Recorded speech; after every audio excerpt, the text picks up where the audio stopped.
Notre thème, la sainteté. Alors, qu'est-ce que ça veut dire? C'est un mot énorme qu'on n'emploie plus beaucoup. Qu'est-ce qu'il y a derrière? Qu'est-ce que les chrétiens entendent derrière le mot sainteté?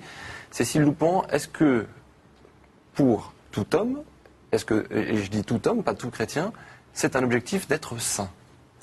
Comme nous sommes faits à l'image de Dieu, quelle que soit notre foi, nous sommes faits pour la sainteté, parce que Dieu est saint.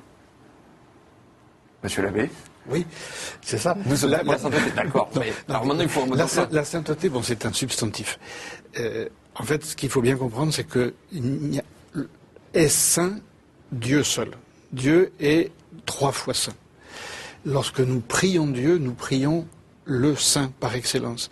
Et la sainteté, c'est l'appel que Dieu nous adresse à la naissance, à la conception même. Lorsque Dieu nous crée, comme l'a très joliment dit Jean-Paul II dans Familiaris Consortio, on va d'ailleurs célébrer l'anniversaire bientôt de Familiaris Consortio, il disait, Dieu nous a créés par amour et pour l'amour. Ça, on ne peut rien y faire. Même si on n'est pas croyant, si on n'a pas la foi, il n'en est pas moins vrai que Dieu nous a créés par amour. Et il nous a créés pour l'amour, pour que nous retournions à lui. Et l'appel à la sainteté, c'est l'appel à rejoindre cette bonté, la beauté, la bonté, la miséricorde, la justice de Dieu après notre vie sur la terre. Et donc, tous appelés à la sainteté, évidemment, parce que nous allons... Tous, pas que les baptisés. Ah, bien sûr, bien sûr. Alors, peut-être que seuls les baptisés le savent, ou en sont conscients, ou cherchent les moyens pour atteindre cette sainteté. Mais tous nous sommes appelés, vous savez, on porte tous en nous le désir du bonheur. Et l'appel à la sainteté, c'est l'appel à être heureux. Dieu nous veut heureux. Il nous veut heureux sur la terre et il nous veut heureux au ciel. Et la sainteté, c'est ça. C'est être heureux. C'est pour ça que vous verrez rarement un saint triste. Si un saint est triste... c'est un triste saint. C'est un triste saint. Hein. C'est-à-dire que, non, la tristesse est joyeuse par définition.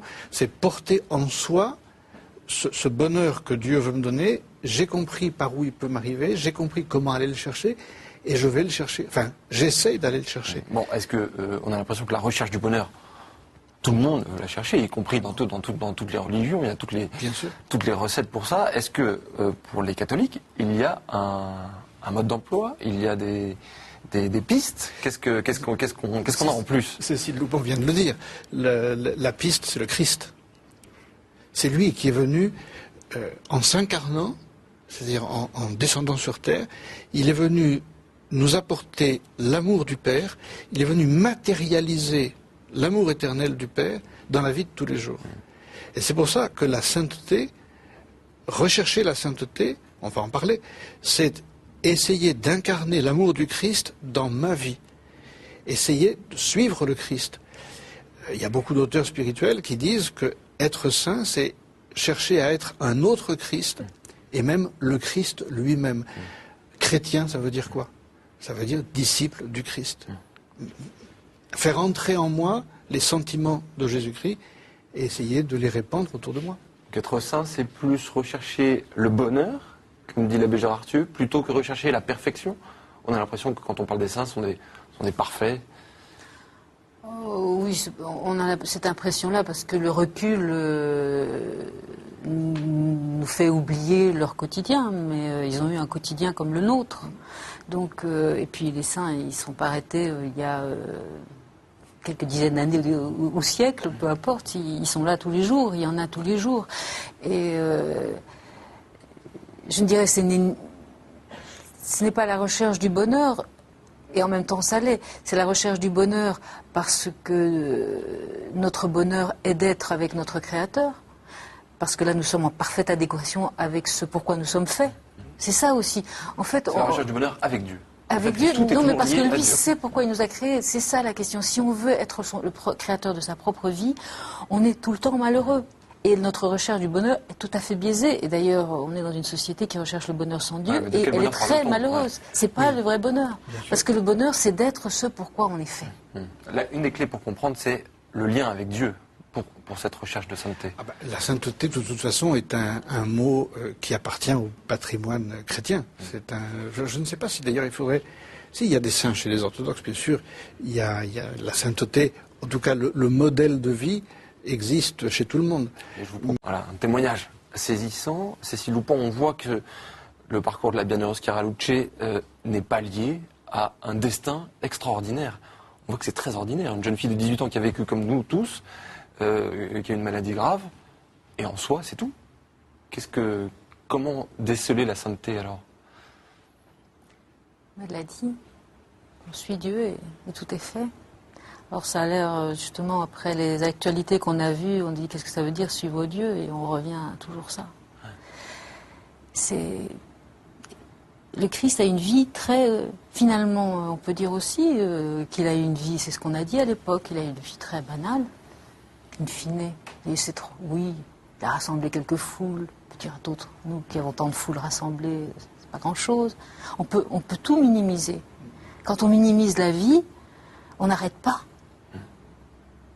C'est une très terrible maladie, un cancer des os. C'est terrible, ça fait horriblement mal.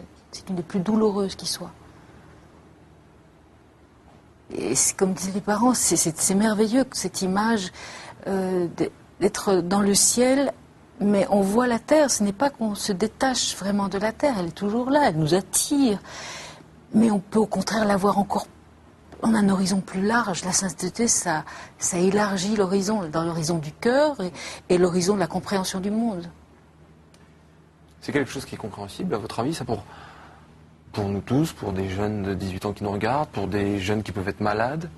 Est-ce que ça peut les encourager? À quoi? Est-ce que c'est dur quand même? Je crois que dans les hôpitaux pour enfants, la sainteté rayonne particulièrement, parce que les enfants ils ne sont pas passés par cet apprentissage de la liberté qui parfois se passe mal, de l'adolescence, où on comprend mal la liberté. Ils sont beaucoup plus en adéquation avec leur Créateur. Et donc ils ne remettent pas en cause leur vie, ils la vivent. Et donc il y a beaucoup de sainteté dans les hôpitaux pour enfants. Monsieur l'abbé, est-ce que c'est ça qu'il faut retenir, que la sainteté, elle n'est pas liée à un destin extraordinaire, justement, c'est le quotidien, y compris dans la maladie, y compris dans la vie de tous les jours? Oui, oui. Alors, l'exemple de Chiara Luce, si vous voulez, est à la fois très bon et à la fois peut-être un petit peu lointain de nous. Il ne s'agit pas de dire que pour être saint, il faut avoir un cancer des os. Mais quand on a un cancer des os, on peut se sanctifier. Quand la vie de tous les jours vous amène une maladie ou une joie, je peux me sanctifier. Il y a une très jolie phrase qu'on a entendue, de la maman, je crois, qui